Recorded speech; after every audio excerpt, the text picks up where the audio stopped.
Good morning. Thank you all for coming. So we are just going to jump right into it today. So take your mat and bring your mat close to a wall with the short side of the mat going up to the wall.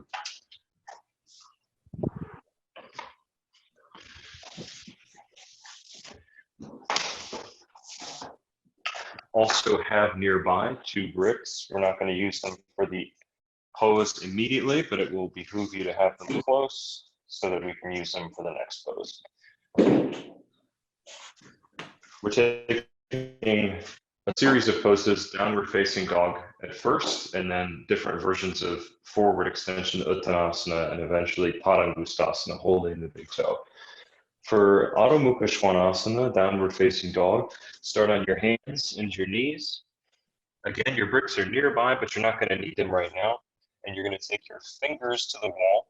And what I'm doing, you won't be able to see this, so I'll show you here. I'm doing this with my hands. So I'm pressing up, if my forearm was the wall, I'm pressing my thumb up to the wall, and then I'm having my index finger go out to the side.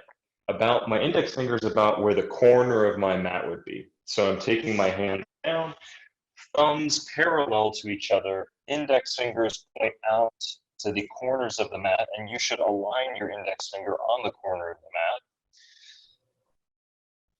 From here, you straighten the elbows. You also put your head up against the wall. This is not always necessary, but it helps make sure that you're not overly spread with the hands and the feet. So with my head on the wall, I get my knees right under my hips. And now all of us, everyone press up into downward facing dog.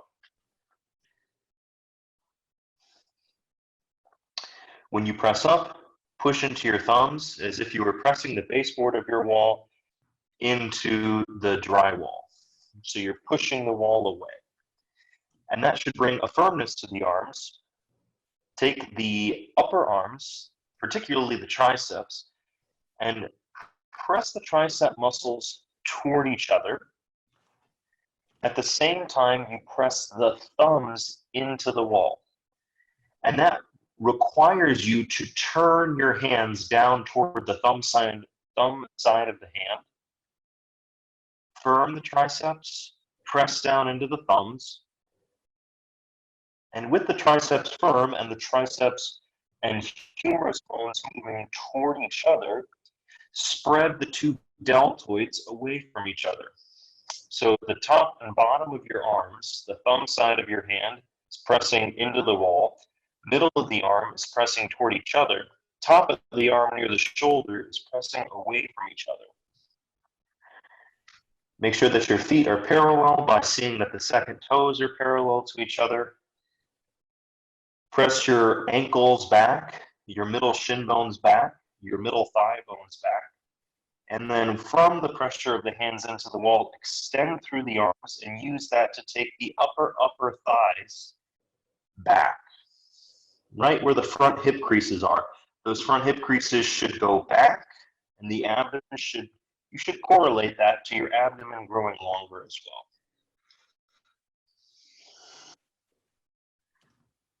And now walk your hands back towards your feet. Walk your feet in a step to your hands and take your bricks.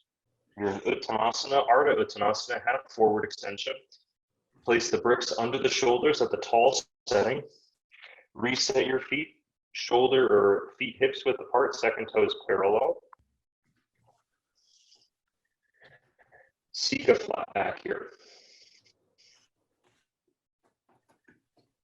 Take the upper arms, move them into the shoulder socket and retract the shoulder blades. Commit your palm, the heel of the hand, the back heel of the palm, commit that down into the brick as you retract the shoulder blades. Now, make sure that the legs remain straight. Slightly tip weight forward toward the toe side of the foot. Have the shin bones go forward, but resist your thigh bones, your femur bones, middle femur bones going straight back. And that brings a firmness to your legs, a straightness to your knee joint that's more precise than just slamming the knee joint back. And you have to see what you need to do more. Are you the type of person that you're allowing the shin bones to dominate and the knees actually do bend? Then you have to press the thigh bones back more. If you're pressing the thigh bones back too much and you feel like your legs, I'm demonstrating it now, that they become bow shaped, then you have to take the shin bone forward more.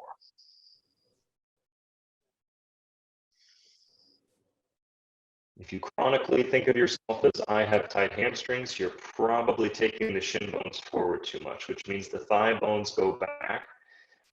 And if the knees aren't straight yet, press the knees back. If you're in that tight hamstring group, typically you have some safety, some play. Your body, your hamstrings will resist you if they're very tight. And so at first, just pressing the knee joint back could be safe because the tightness of the muscles will contain you.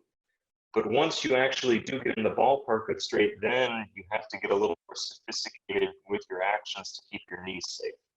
Now take your bricks down, lower setting.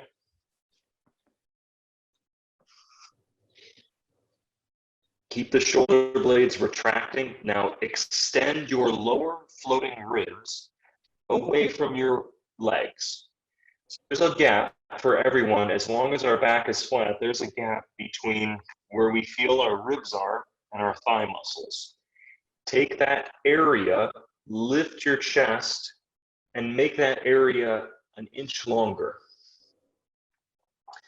And you're trying here to draw the nipples and sides of the chest through the arms. And now we're going back to downward facing dog. So move the bricks out of the way, bend the knees, come onto your hands, come onto your knees, place your hands back the same way we did a moment ago, with your thumbs pressing the wall, index fingers out to the sides. Put your head to the wall so that you can not overspace your legs or overspace the distance between the hands and the feet. So with the head on the wall, the hands are on the wall, and then you bring your knees under your hips. That way your knees and feet aren't too far back. Then don't move your feet. Extend your legs. And now you would really only be moving the feet to make sure that they're parallel to each other. They should not go back anymore. Sometimes we do teach it with a wider distance. Sometimes we teach it with a more narrow distance. For right now, just see that your feet are parallel and then extend through the arms. Take now the shin bones and the thigh bones back.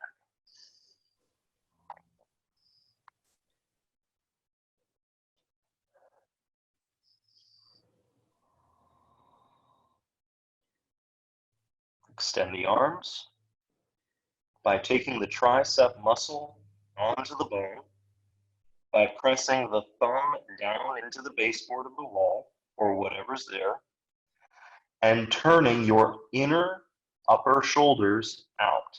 And you are seeking to get that distance from the thumb to the inner upper shoulder longer. Use that, and you'll feel as you extend through that inner upper arm, the wall helps you to have something tactile to press into. As you press, you'll feel that your rib cage also spreads, the chest moves down toward the floor, and the abdomen extends. You're not going to feel like the abdominal muscles stretching, most likely, but you should feel the abdomen territory becoming longer. And walk the hands back to the feet, walk the feet forward to the hands. Now this time, bring the bricks in. Once again, set your feet, hips distance apart, second toes parallel. So you have the bricks just to set up the pose. Then take the bricks away. Padangustha, holding the big toe pose. Lift up your big toes. Wrap your index and middle finger around the big toe. Wrap the thumb around the nail of the first and second finger. Press down into the inner edges of the feet. Press down the outer back heel. And now straighten the elbows and draw the chest forward between the arms. Keep pressing the shin bones forward and bring weight forward toward the toe side of the foot At the same time, the femur bones press back to press the heels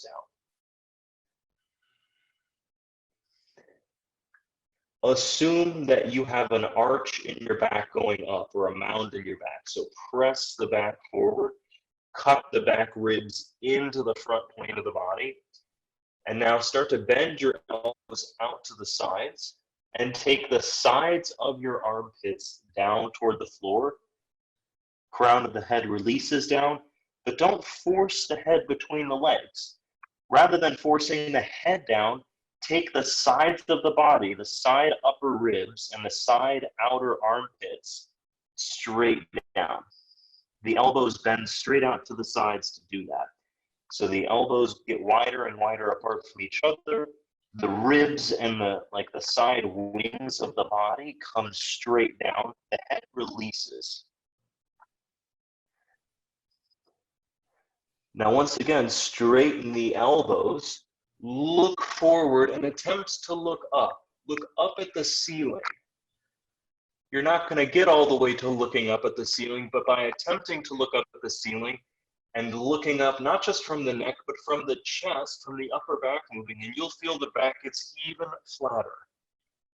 And yes, there is, of course, more sensation or a deeper opening to the back legs. Make sure that the knees remain straight. Don't bend the knees to evade the opening or the intense sensation there. Keep the shin bones forward. Strongly press the femur bones back. Look forward. Look forward with the eyes of the chest, that territory right above the nipples. Usually, Iyengar call that the eyes of the chest. And now keep that. Bend the elbows once again. Keep looking forward as the chest now extends down. The armpits extend and release the head. Elbows bend out. Side armpits extend down. Now look forward. Draw your chin towards your toes. Chin to the toes. Chin to the toes. Chin to the toes. Can you get another inch? Side armpits down, elbows bend out, chin to the toes, chin to the toes. And then release the toes. Place the hands on the hips. Inhale to come up to standing. Set yourself up now for Shirshasana, headstand.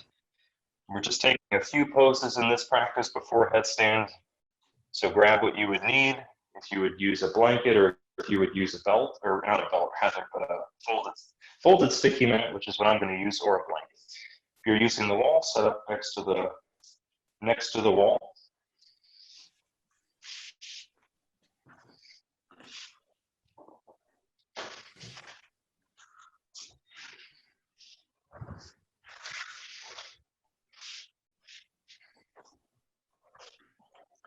Now I'm going to teach this. Let's see. I'm going to teach this and I'm going to practice it at the wall because I think a few of you are still using the wall. It's beneficial to have some, it's helpful for me to teach it at the wall if I'm doing it as well. I think Wally, some of you might be away from the wall. Feel free to do your practice or your headstand away from the wall. So you get ready. Remember, if you are using the wall, you go right up to the wall and interlace the fingers at the baseboard.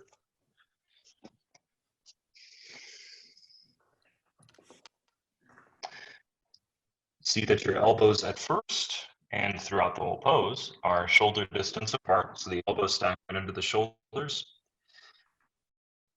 And what I'm going to have you do, I hope you can see this, just take a look for a second, that when you go in to the pose, you're going to place your hands, right? Typically, the knuckles roll down. And this back wrist, if I just take my hand out of it and turn my hand, what tends to happen is as you go in, this tends to happen a little bit, right? So the knuckles tend to roll down and the sides of the wrist do that. That's the natural tendency. So I'm going to ask for you today that you roll the knuckles up. The knuckles roll up toward the head so that this stays long when you're in the pose, okay? So you're focusing on a little bit today on those knuckles. So go ahead, interlace your fingers, take your elbows shoulder distance apart. You know where your head's going to go. Your head isn't down yet, but you still have that kind of cup shape between the hands that's going to hold your head or receive your head. So now turn your knuckles up and press those outer wrists down. And then place the head. Walk the knees in. Press down inner elbows, press down the outer wrist. Now, make sure when you place the head, you should feel that the meaty extensor of the thumb, that thumb side of the palm, makes contact with the back of the head, but does not grip your head. You're not pushing your head into your hands, nor are you gripping your hands into your head. You're not squeezing your head. You're pressing your hands straight down, and you press your head straight down. Then extend the knees, walk the feet in, and either one leg at a time or with both legs, extend up with a little hop, one or both legs at a time. Now, if you're using the wall, at first you will use the wall with the heels on the wall. The tendency at the wall is that when you're at the wall and the heels are at the wall, you form that banana shape. So we want to correct that, but we're not going to go right for correcting that. We're going to start with the base. So carefully, and this is so important, press your elbows down strongly. Carefully pick your fingers away from the floor. Roll your knuckles. Your hands are slightly off the floor. Roll your knuckles towards your head and then press the outer wrist down. So your hands are back on the ground now. Your outer wrist should feel longer. And then squeeze your thigh muscles, press your thighs back, take your tailbone up. If you're still at the wall, now just bring one leg off the wall and then the other. And if you kind of topple toward the wall again, that's fine. The wall's there as a support. And if you topple out of the post, that's also fine. Just so you make sure that when you come down, your toes stay curled under so that you land smoothly. So keep extending. This is for everyone, every version of headstand. If you're on your menstruation today, watching this video later, you're doing Supta Virasana or Supta Padangustha, one of those alternative poses. But if you're in headstand right now, you're taking the sacrum and tailbone straight up. Join your big toes together, but keep a little bit of a space between the heels of the feet. And press that outer wrist down.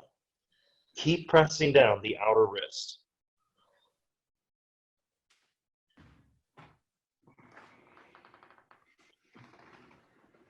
Tailbone up.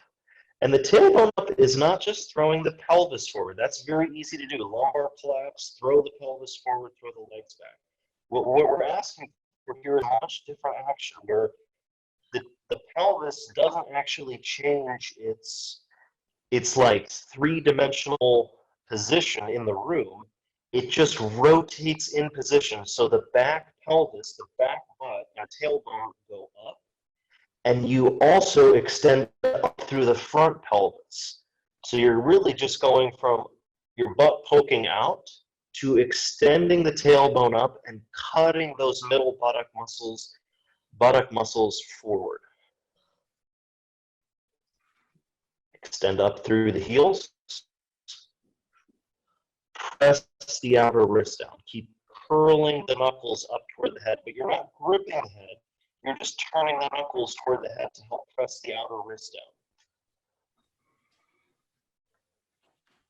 down. Now, we're going to stay for another minute. If you have the capacity, stay. If you have to come out at any point, of course, you come out and you go to Adho Virasana. Reach up through the heels. Reach up through the metatarsals. Keep the big toes touching, heels slightly apart.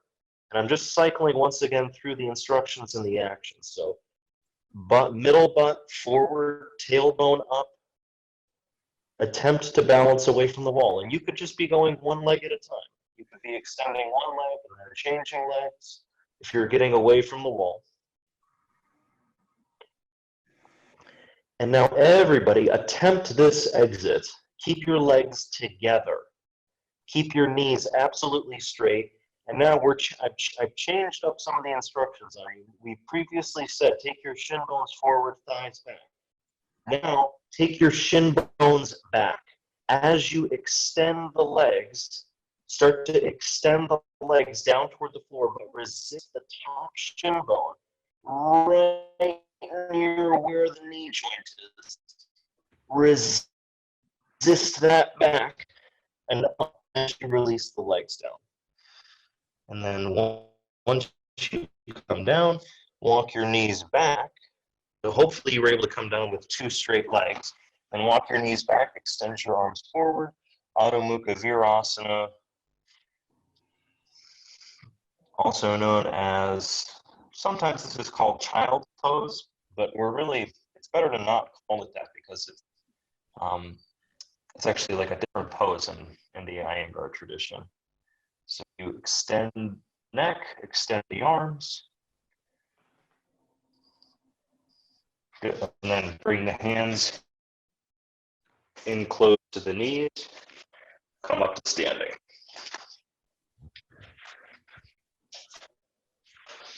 So we're going to do a couple of standing poses. You're going to grab a chair. And what we're going to do, I've grabbed as tall of a chair as I have, almost as tall of a chair as I have available at the house here, because I want a pretty high backrest. I'm also going to take a blanket. I place a blanket over the back seat of the chair, so I have some padding. And then I'm going to take the chair and I'm going to place it against a wall so that I have just about an inch or so between the back of the backrest and the wall. I'm not going to do the pose yet, but just to show where we're going with it, I'm taking my heel onto that chair. And so I want my heel to make it to the wall, and I want the chair to support me on the Achilles tendon and just the base of the heel. So I kind of want this little gap between the back heel and the wall. So I'm going to turn a little, and we're also going to grab a belt. Really anything will work for a belt. Any kind of strap, anything like that. So your distance away from the chair is going to be based on your height, the length of your legs.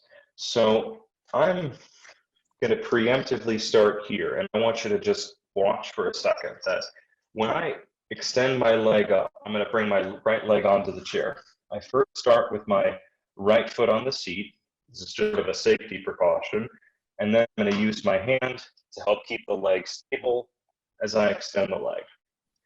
And right now I can also look to the screen and see, but I can feel that my pelvis is forward of my left heel, because where I want to be is actually about right here, where the heel is right over the pelvis. All right, so this would be a massive exaggeration, where your heel is way far back. You don't want that, nor do you want the heel so close that once you place your foot, you feel like, right now, I feel like I'm falling back because my heel is too far forward. So that's going to be not a subjective thing, but if I can't see you, or you're doing this later on, you have to see that your heel goes right under your hips. So stand in Tadasana, you've got your belt in your hand, take your right foot up, use your right hand to help place the right leg. Right foot goes on the back top of the backrest of the chair. Both legs are straight. You're going to take the belt and you're going to loop the belt around the big toe and all the metatarsals of the foot so that the belt gets pinned between your foot and the wall. And then hold on to the belt, one strap in each arm, one tail of the strap in each hand, and lift the chest. So right now I have my elbows bent Have your elbows bent, have your arms along the sides of the ribs, lift the chest. Now press down weight into the standing leg inner heel, your left inner heel. Press into your right inner heel. And take the outer right hip down. The tendency here is that the hips kick over to the right, like the right outer hip lifts. The left outer hip can also poke out to the side, but here, squeeze your hips toward each other, take the outer right hip down. A better way, or a more refined way of saying that, is to take your ischial on the right side, your sitting bone on the right side, and take the inner side of the sitting bone, because it forms a ring. Take the inner part of that ring of the sitting bone down faster than the outer ring. Outer side of the ring.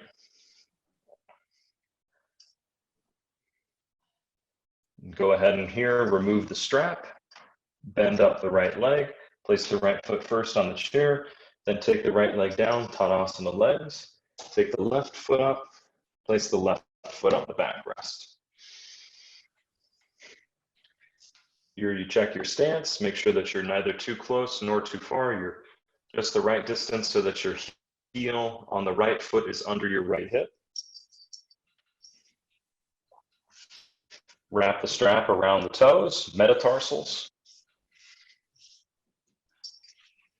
It's actually, I just named two different things because the toes and the metatarsals are different. So you want them around you want the strap around the metatarsals, usually called the big toe ball mound or the ball mound of the foot. So now I've got a tail in each hand, elbows bent, arms alongside, or upper arms alongside the body. And now with both legs straight, both inner heels pressing, take your attention to your left sits bones, your left ischial. And that ischial forms a ring. It's, I hope you can, I've seen a pelvis before because there are those two rings on the bottom of the pelvis that form the right and the left sitting bone. And so there's a side of that ring closer to your outer left butt. And then there's that side of the ring that's closer to your perineum. Take the perineum side of the left ischial, the inner sits bone, take that down toward the floor faster than the outer left ischial. And you'll see that takes the left hip down. Lift the chest.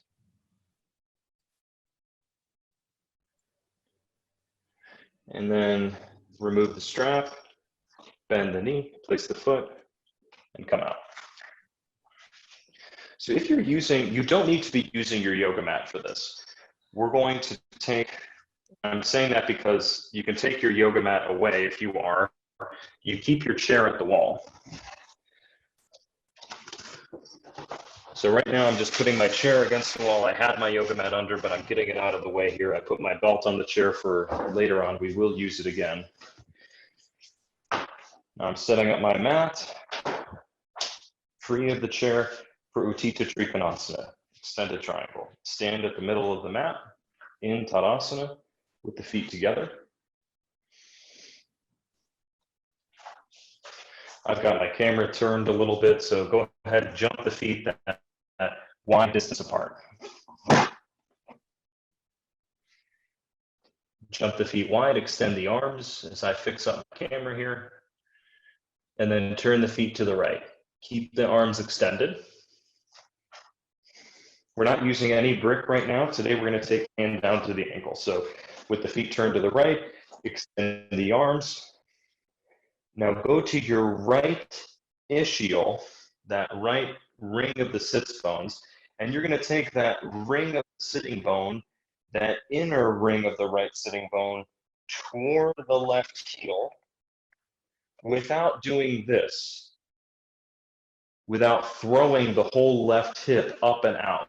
So keep pressing your left outer heel down into the ground, stamp that heel down, As you extend over the right leg, take the left ischial down, or rather the right ischial, inner ischial down toward the left heel.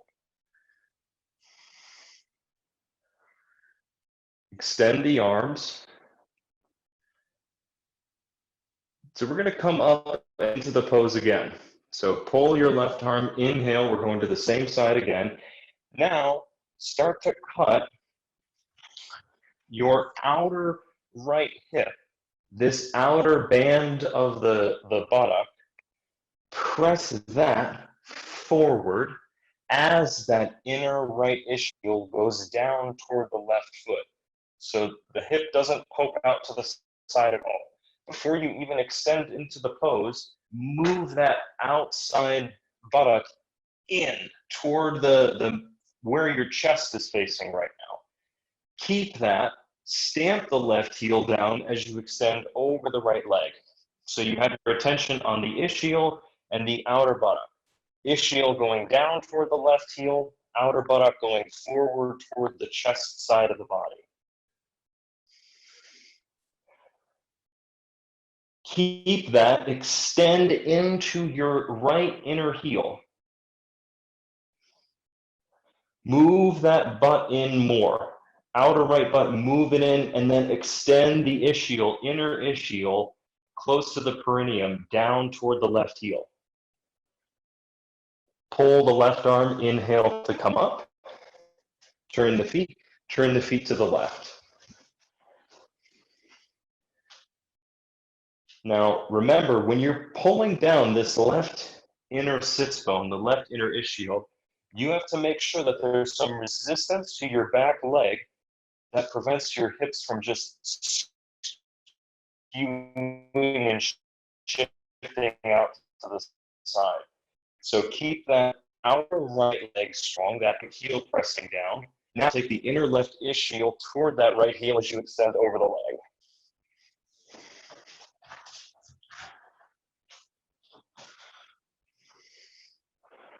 Now pull with your right arm to bring you up.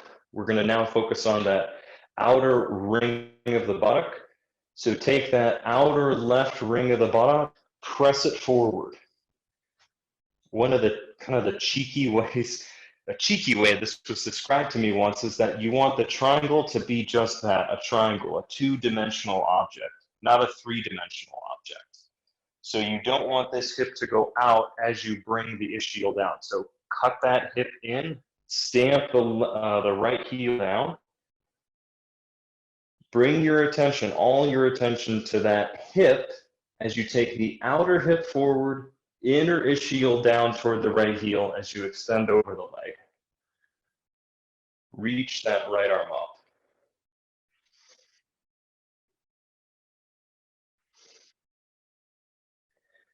Tighten that outer band of the left side buttock. And then pull the left ischial down.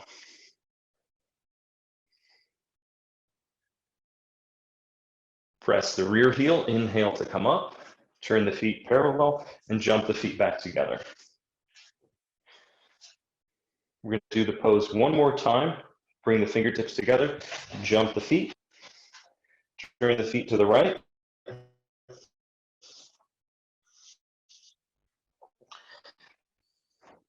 And now, in order to keep the knees straight or straighter, you're going to be pressing, I'm kind of adding something on you here.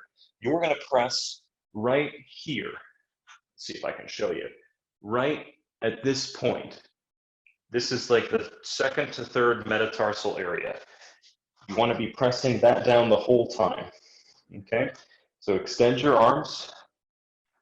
Press down the second, third metatarsal area. Pull up on the kneecap. And so what you'll feel is as you start to take the right ischial down, it's almost like that second, third metatarsal territory wants to come up. So press that down as you move the ischial toward the left leg, go down into the pose. Take the right hand down, extend the left arm up. Cut the outer right crease of the hip forward. press that middle metatarsal territory down strongly. And take the ischial, inner ischial, toward the left heel. Press the rear heel, pull the top arm, inhale to come up, turn the feet to the other side. Cut that outer crease of the left hip forward, pull up on the patella, and press that second to third metatarsal territory down. Of course, you know that you're staying strong in your back leg. There's many instructions with this pose. Stay strong in the back leg. Now, extend over the leg. As you pull the ischial down, that inner left ischial toward the right heel, resist locking your knee by pressing into that, that second to third metatarsal territory. And assume that it's too light, so press down even more into the second, third area, second, third mound of the foot, mound of the toe area. Pull the inner ischial on the left down toward the right, cut the outer left hip forward, and then pull the arm, inhale to come up. Turn the feet and jump the feet. Okay, we're going back to the wall, back to the same pose as before. You're gonna grab your belt. We're gonna redo this pose as Utthita Hasta Padangusthasana, upright, extended hand to foot pose. So you're gonna take your belt in your hand, step your right foot up, and then place your right foot back up on the chair. Wrap the strap around the metatarsals.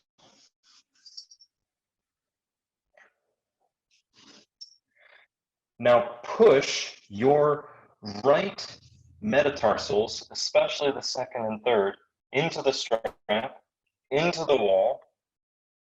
Your left leg is absolutely straight. Press down the inner heel, and even turn your left thigh in. And then take the inner ischial on the right down towards the left heel. And then cut the outer right hip in.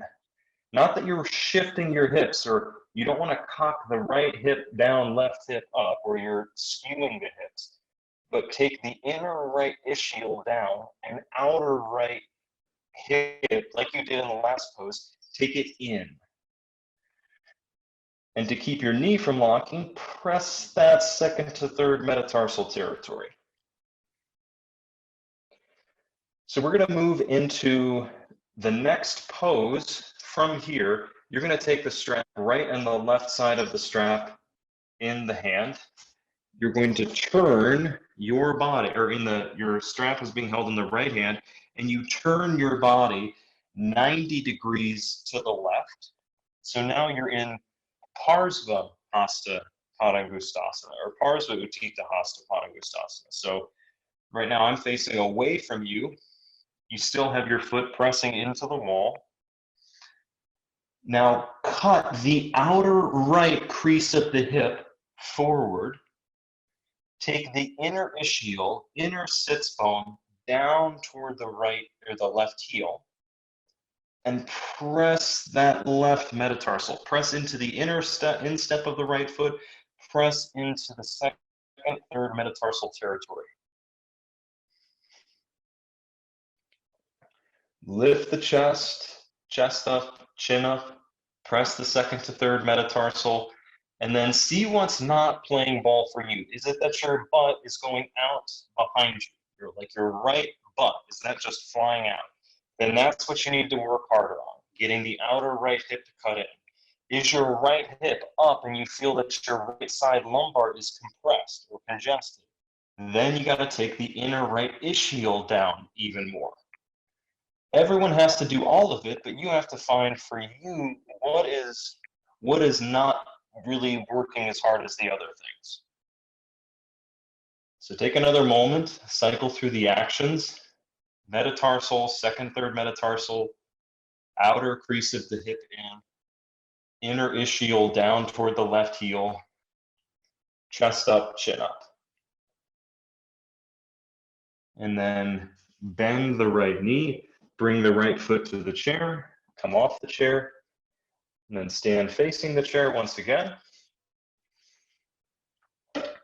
Bring the left foot up, left foot to the chair, left foot to the backrest, and then lasso your left foot. So here we go, both knees straight, holding the tails of the strap so that your elbows are bent, your arms are close to the sides of the body. And now, turn your outer right thigh, your back right thigh, hamstring territory, turn it such that your thigh, I should really teach this because we always do the front thigh, turn your right front thigh from the outside in so that your outer right hip comes forward and your hips are square to the wall in front of you. Then let's go through the actions. So you take the metatarsal on the left, press it into the wall. The inner right ischial straight, or inner left ischial straight down toward the right heel. And your outer left hip, draw that in so that your left hip isn't poking out at all. And it's not going to poke out a lot in this pose. It pokes out more in the next version where we go to the side. Let's start that here. Inner left ischial down, press the metatarsals, now lift the chest, chest up, chin up, and now hold your strap in the left hand. Be careful here, turn your hips to the side, pivot on the heel of the right foot to turn the hips and the chest to the right.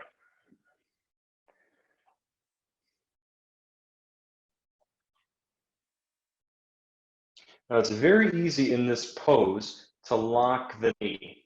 So press that metatarsal territory, second to third metatarsal, and you should feel that that slightly lifts your shin toward the ceiling.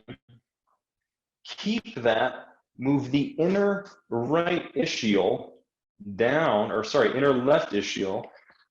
I so rarely do the pose on the same side as you, so I'm so used to mirroring, so I apologize for the rights and the lefts today. You're taking your left inner ischial straight down towards your right heel.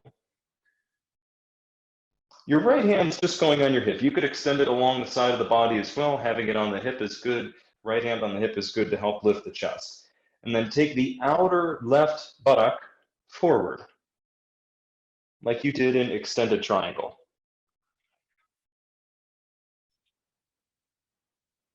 Outer left buttock forward, inner left ischial down, shin up, thigh down.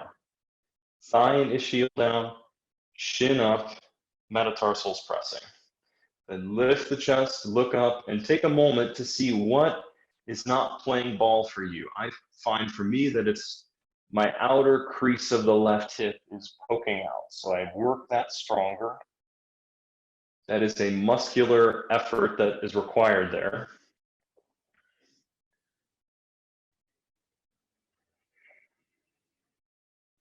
And then bend the knee, remove the strap, take the foot down to the chair, and step the foot down so that the feet come together. And now you're going to lie on your back, on your mat. You are going to be using a blanket for your head, but it's not going to be much. So I'm taking a thin blanket for the head. Just going to place that down, and we're going to lie on our backs for Supta Padangusthasana, reclined holding the big toe pose. Very similar to the last two poses. So I bring my blanket in under my head, not supporting the shoulders, just under the head. I roll my shoulders underneath me. I have my strap handy. I have my feet on the ground. Take your feet, press down, lift your butt up, scoot your butt towards your heels so that your lumbar elongates. Now we extend the left leg. So without moving your butt, without losing the length that you've created in your lumbar, extend, drag your left heel along the floor and extend the left heel out. Then take the strap, bend your right knee into your chest. Without lifting your chest, lasso the strap around your right foot. So we're not going to take too long in this pose. We're just going to kind of cycle through the same memory as the previous pose. So roll the shoulders back and down so that your outer shoulders come toward the floor. Your spine is long. You don't want to have a collapsed abdomen or a collapsed chest. So broaden the chest. Take the shoulders back and down. I'm going to ask today that you do this with straight elbows. So you take in slack on the strap until the elbows are straight, and you also see that the outer shoulders come down. So from here now, press your second to third metatarsal into the strap so that you are actually pressing the ball-mounted foot up. And then take the right ischial down toward the left heel. The left heel continues to extend away. And now take the strap together in the right hand. So we're going to take the leg out to the side, and as the leg goes out, focus on the outer crease of the left or the right, outer crease of the right buttock, and bring that forward toward the ceiling. In this position, bring that outer crease of the right hip forward toward the ceiling as the right leg goes out. Keep the left leg extending. As best as possible, keep the left side butt and leg down on the ground. Do not turn to the right at all.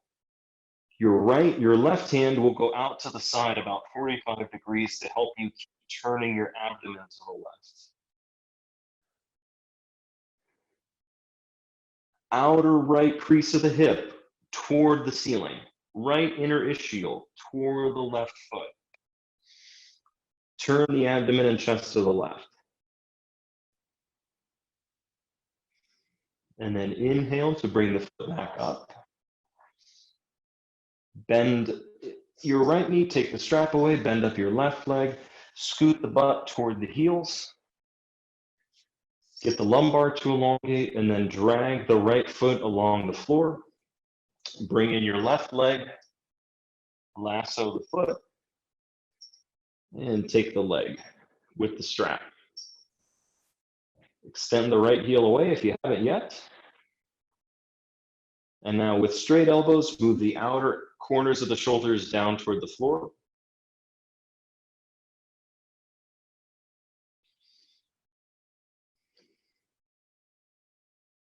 And press into the left metatarsals. Press the right heel away. And take the right, or rather the left inner ischial toward that right heel. Now join your hands, take the strap, both right and left hand hold the strap, or rather, excuse me, just the right and left tail is now held with the left hand. Take your right arm out to the side, 45 degrees, and extend your heel out to the side. But as your leg goes out, keep cutting that left outer crease of the hip up toward the ceiling and turn the abdomen and the chest to the right the whole time.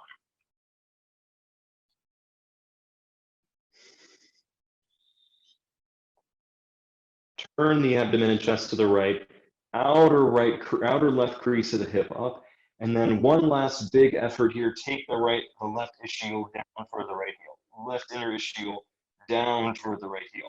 And then cut the outer buttock up toward the ceiling. Turn the chest to the right. Turn the abdomen to the right. Extend the right heel away.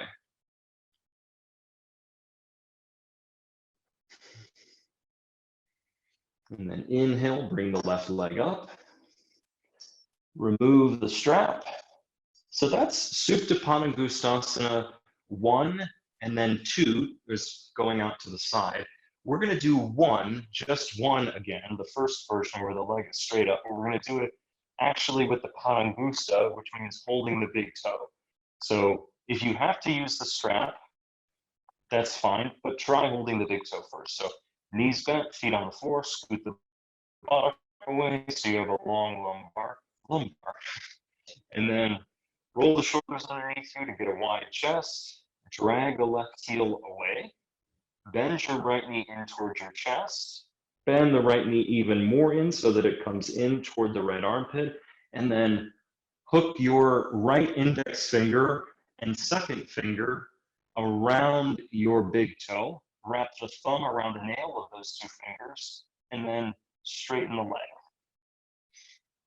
And you see here sometimes that the hamstring is tight or the leg is tight, yada, yada, that the chin comes up, the chest collapses. So draw the right shoulder back and down. Straighten the right knee, and now take the right inner ischial toward the left heel. Inner ischial toward the right heel. Make sure the right leg is straight. Resist the front of the right thigh to the back of the thigh. Knee absolutely straight. If your knee starts to bend and it's too much for you and you're in this, if you're way, way curled up, like your back is way off the ground, then you have to use the belt. If you can manage without the belt, straighten the leg, pull down on the arm, pull the outer shoulder toward the floor, extend the right heel up, left heel away. Good, and then bend the knee, release the foot, bend up both knees once again, scoot the buttocks toward the heels, drag the right heel along the floor, and then bend in your left knee. Hold the big toe, and then straighten the left knee. Straighten the left knee by pressing the front of the left thigh to the back of the thigh. You have your right arm extended out to the side about 45 degrees. Press the outer left shoulder back and down.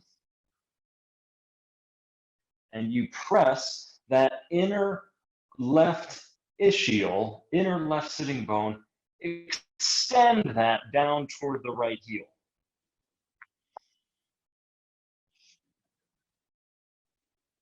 Extend up through the left heel.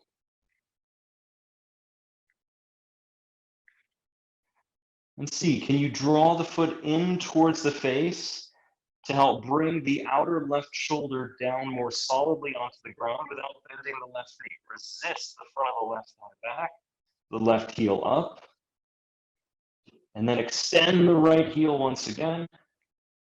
Go ahead and bend the knee, place the feet on the floor. Good. So, a lot of hamstring, potential hamstring opening today. So turn to the right. But that hamstring opening is more of a side effect of you working these actions. You should not just seek the hamstring stretch. You should seek the alignment and understand that the hamstring stretch and the elongation of the back will just come. So set up for shoulder stand.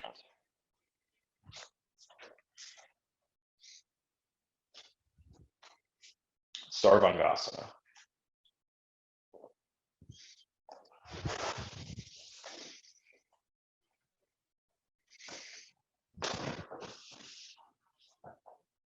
Now, this is not going to be a particularly long shoulder stand. You're going to take your 3 to 4 blankets and prepare.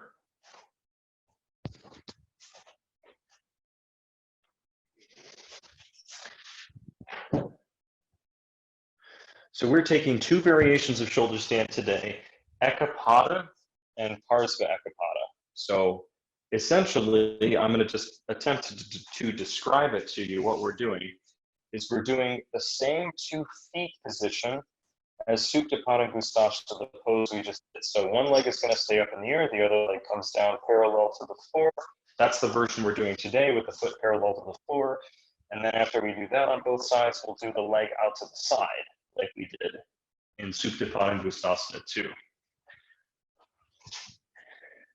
So here I'm setting up a stack of 4 blankets. I have a bolster behind the blankets, and I'm doing it facing you, although you should never look at the camera when you're in shoulder stand because you shouldn't turn your head when you're up in the pose. I'm still going to do it in such a way that you would be able to see my legs during the variations in case later on somebody's watching this and can't help but look. So I'm going to use also a belt. So you place a belt or prepare a loop in the belt shoulder distance apart so that you can thread your arms through the belt. I'm going to not use anything for halasana, but if you would like to do the pose with legs distance away from the wall, as we've done many times in class, so that you use the wall for halasana, that's fine. If you'd like to use a chair for halasana, where you kick up and the legs would go onto a chair, like about here, That's fine to do as well. So get ready to go. We're first going up into Halasana, then bringing the legs up. So have a seat on your bolster. You lie back over your blankets. You have the belt handy for the upper arms. Take the belt through the upper arm, get it ready so you know where it is, and then slide on your blankets until you're about an inch away from the edge of the shelf of the blankets. Kick the legs into the chest and extend the legs overhead into Halasana. Now place your hands through the strap, fight your way onto the tops of the shoulders, and place your hands, index finger and thumb especially, on the low back or the really middle back near the shoulder blades, and then extend the legs up.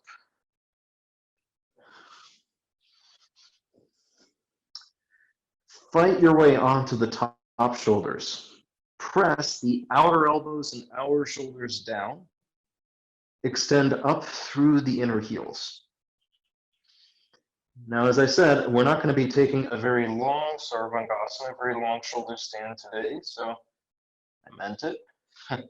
But start off with straight knees. Press the front of the thighs to the backs of the thighs.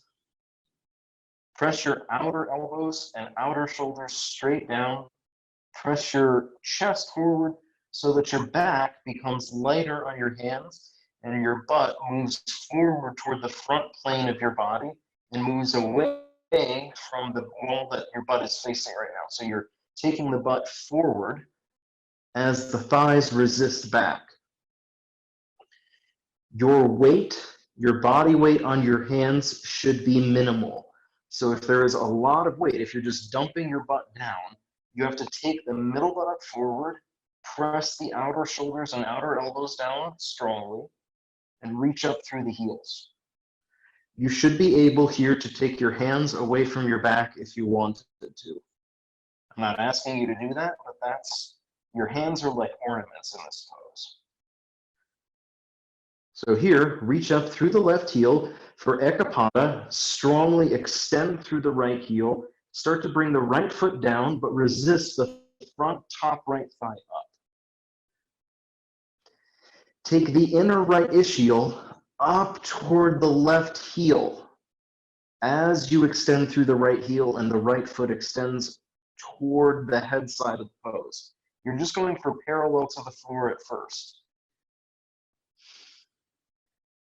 Straighten the knee, lock the knee joint, press the front of the thigh toward the back of the thigh. Now, I wouldn't always say lock the knee joint, but in this pose, it's a little bit less hazardous than other poses. Press the front quadricep toward the back hamstring and reach through the inner heel. As the foot comes down, you don't have to touch the floor, just get it parallel to the floor. Get the inner right ischial up toward the left heel, and then raise the right leg back up. Extend both legs, start to lower the left leg, but it's not just flopping down, it's an extension. Front right thigh, or front left thigh toward the back of the thigh. Extend through the heel. Inner left ischial up. Extend the inner left ischial up toward the right heel as the left leg comes down. You have to press strongly into your outer shoulders and outer elbows the whole time. You want to make sure that your right foot doesn't start to sway back or forward. Keep that right thigh and right foot extending up. And then raise the left leg up. Now you're going to turn your right foot out to the side 45 degrees. It's not going out toward, it's not going all the way out to 90 degrees. It's just going 45 degrees out. So your leg is, take the right leg out to the side down, 45 degrees down. So if the last pose, your foot came down towards your head, now the leg is going out 45 degrees to the right side. Reach up through the left heel, reach through the right heel, and take the inner right ischial up toward the left heel. And then raise the right leg up. Turn the left foot out 45 degrees. And extend the left leg out and down. Take the left leg to the side and down. Extend up through that right heel, press back the right shoulder, right elbow. Don't harden the throat or the neck, of course. And then raise the left ischial, inner ischial up toward the right leg. And then inhale, raise the right leg up. Extend up through the heels, and then take the feet down. One leg at a time, or both legs back down to Halasana.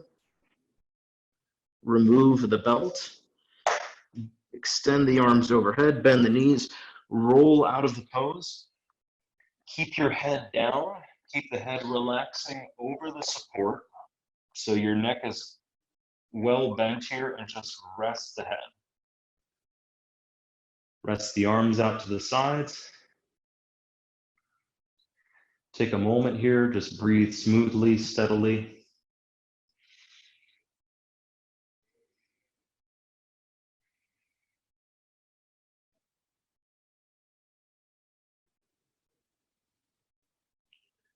Extend the right arm up and roll to the right side.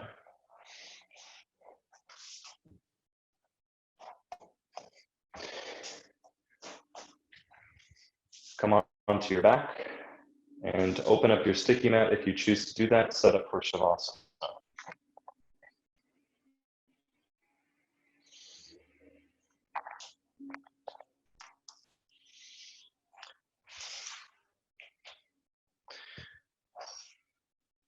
You can set up for Shavasana with the blanket and the sticky mat.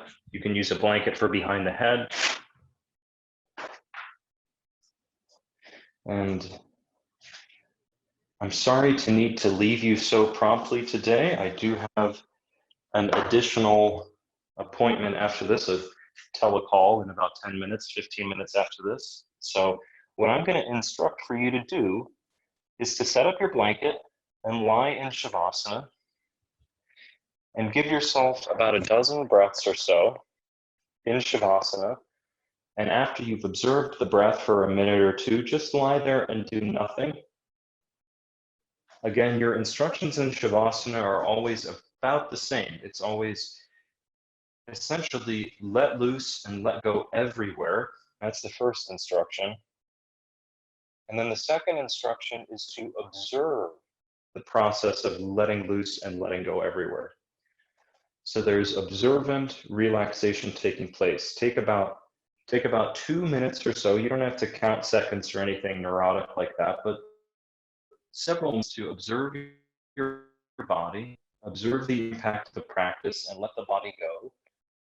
And then afterwards, take about 2-3 minutes to just observe the natural breath and see that your breath draws you deeper into stillness.